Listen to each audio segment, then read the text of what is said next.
Okay then, this one I'm going to show you how to export your stems if you're going to send it off for a mix or a master. So I've taken a track that I got signed to Databird Records in October called Raw with a good friend of mine, Bakersaurus, real name Alex Ferguson, in Seattle. We worked on this over the internet and bounced bits forwards and backwards. So I'm going to dive in and show you how I would send it off if I was going to send it off to another mastering engineer or mix and mastering. It's just maybe useful for the people that don't do their own mix or masters or struggle because their environments aren't 100%. So I just thought I'd show you this. So we'll start off with, if you notice in my arrangement, you can see that everything's stacked. So within here is the bass, the drums, and what you'll notice is there's 3 drums. As I mentioned in the other video, I tend to do a lot of drum processing, but initially what I'm going to do is start off by selecting all these tracks here by just using the shift key, going down and just hitting S for solo, and what this will do is this will just solo all those tracks, and when I export it, it won't do anything, but if there is any, if I hit the letter X, it opens up the keyboard, and I just lift that up. It'll show you if there's any effects, if it's going out to any effects or anything, they would be soloed as well. So while when you're doing this, when you're exporting them, you can see if there's any effects on them and export them with the effects. So making sure all the levels are low. I know I've gone through and done this before, so all the levels are right. So what I'll do is I'll just export these, which I'd go down to here and just bounce.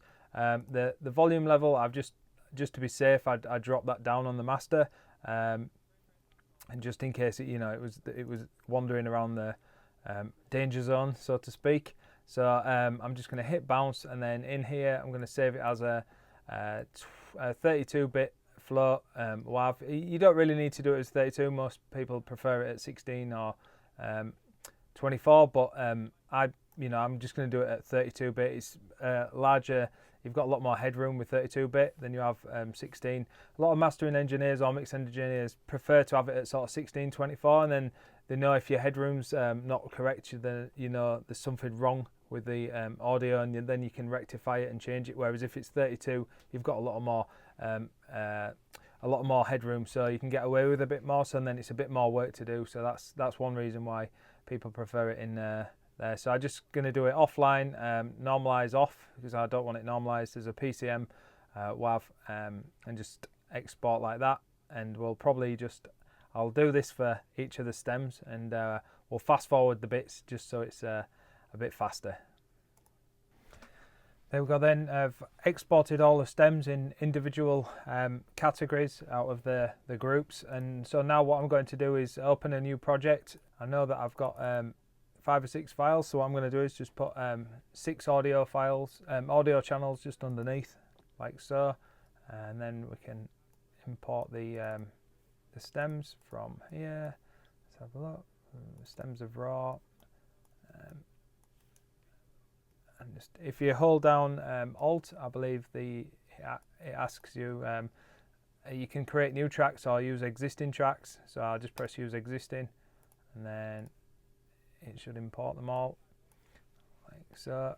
Then the first thing I'm going to do is look to make sure the waveforms are really healthy by visually looking at the as you can see, the amplitude of the waveform is there, and I know these are all a lot lower than 0 because I've exported them a lot lower so that I've got enough headroom.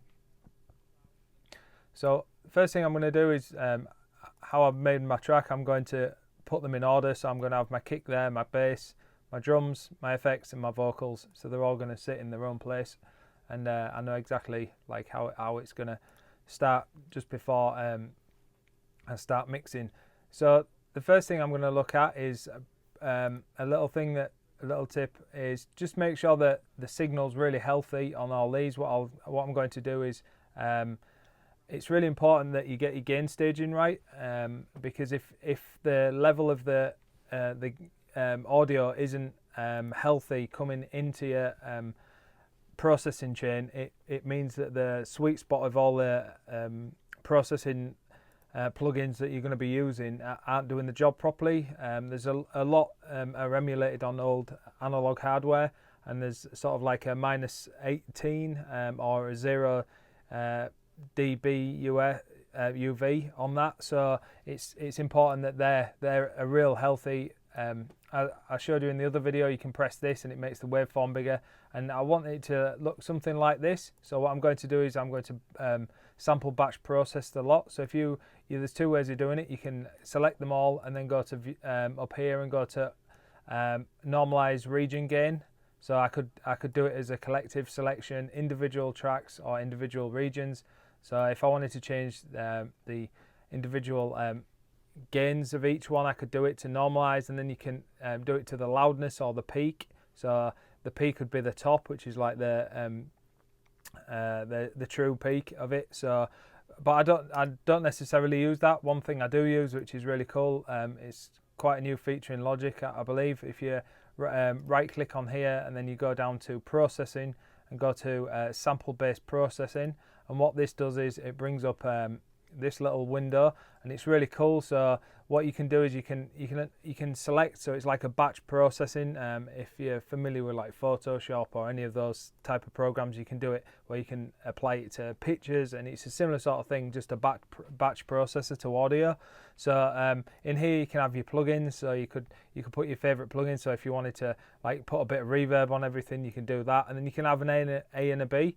So you can listen. Also, you can preview what it's going to sound like with them all on. But for this time, I'm just going to be using the gain function in here, which is like the normalize, which is, you know, I usually, if I'm creating sample packs or anything like that, it's really handy to have your own chain on this, because then you can give everything a character or a sound or something really. Like I've probably got a few settings in there. I can't open it up because it shows you all the manufacturers that I've signed NDAs to, but so yeah, in there it's got my channel strips for each sort of project that I'll be working on. So yeah, so I just make sure that you can add effect tail, especially if you've got reverbs and things like that, it'll tail off. You can preview it, as I said earlier, and then if I just hit apply, you'll see the audio change while it's processing.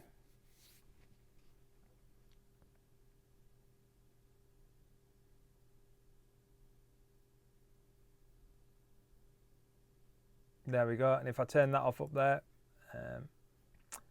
like that, then it'll look something like that. So I can see that all the audio there is really healthy. I've got lots of headroom, and the gain stage just before I start doing my mix down would be there. So yeah, instantly, I mean, you know, some mix and master engineers don't prefer receiving it like this. They prefer with a lot more headroom, or if you don't really know what you're doing, it's probably better to give them that. And then they've got some headroom to like make some adjustments. Whereas, you know, I've produced this track with Alex from the ground upwards, so I know exactly how it all should sound and how it should fit. So so yeah, so that's really preparing your tracks for yeah, mixing and mastering if you're going to export them out of Logic. So hopefully that's helpful, and join me in the next video where I talk about mixing. Just wanted to let you know these videos are absolutely free. It's a 5-hour tutorial series, and that was one of the parts. So thanks for watching. If you would like to join the journey, subscribe. I've also got a playlist where I travel the world, and I also document it. I do vlogs, and the weird and wonderful world of a touring artist, the highs and lows and everything like that. So if you want to see that as well, I'll put a link below. But also the educational stuff, the mixing and mastering services are also in the description below. Thanks again for watching. Your subscription means a lot to me, and keep creative, keep making the tunes, keep, you know, pushing on, support each other. Much love. GAWP out.